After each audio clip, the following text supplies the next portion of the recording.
You like zippos? I'm gonna show you the trick I made up. Top, hot swing.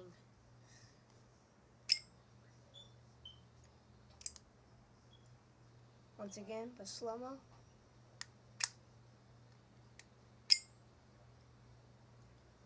Two fingers right here. Swing. How it's done. Bottom finger right here. Two fingers on top. Now we're gonna do these tricks basic. This is gonna be the top.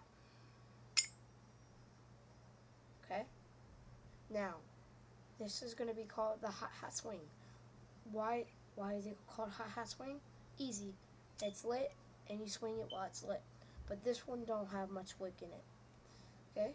Then now, put two of your fingers, thumb on this side of the lid, and your finger right here on the side of this lid. And you're gonna let it slide. And close it. Now all together.